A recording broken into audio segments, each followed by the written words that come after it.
नमस्कार, बहुत स्वागत है आप सभी का साधना न्यूज में। मैं हूं आपके साथ नेहा और चलिए बुलेटिन की शुरुआत करते हैं।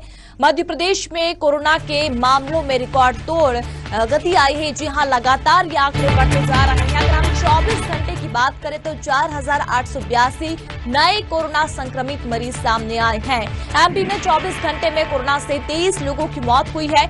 इंदौर की अगर बात करें तो 887 मरीज मिले हैं, तो वहीं भोपाल में 600 से ज्यादा मरीज सामने आए हैं। ग्वालियर में 200 से ज्यादा यह आंकड़ा पहुंचा है, तो वहीं जबलपुर में 300 से ज्यादा मरीज 24 घंटे के दौरान सामने आए हैं। मध्य प्रदेश में कोरोना के एक्टिव मरीजों की संख्या 3,000 के पार, जी हां 30,486 पर यह आंकड़ा पहुंच गया है। ये एक्टिव आंकड़े हैं, एक्टिव केस है जो इस वक्त मध्य प्रदेश में है। 30,000 को ये पार कर चुका है।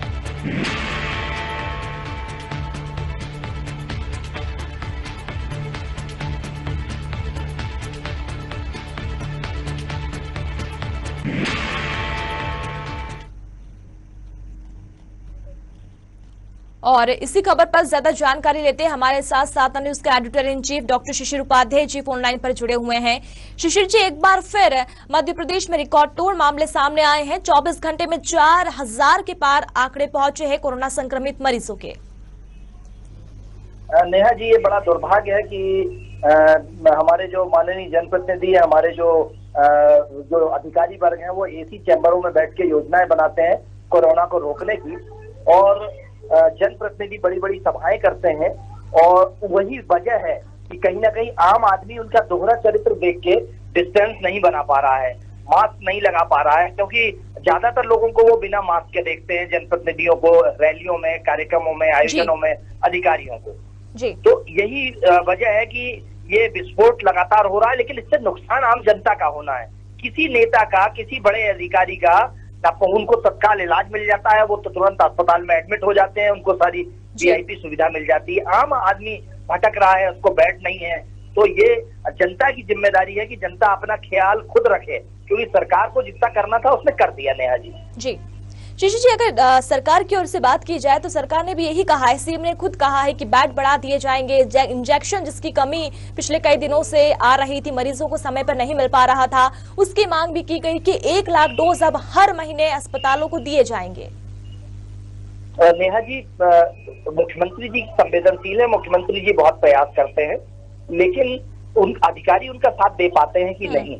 अगर वो बढ़ा दिए जाएंगे तो साल भर से हम क्या कर रहे थे, और अब जब लोगों के मरने की लगातार मौतें बढ़ रही हैं, आपको आश्चर्य होगा नेहा जी, राजधानी में कल रात देर रात तक अंतिम संस्कार होते रहे। बिल्कुल, कल कई दर्जन मौतें हुई हैं, इंदौर में कई दर्जन मौतें हुई हैं, ग्वालियर में मौतें हुई हैं, और ये तो वो आंकड़े जो आपको सामने आ गए।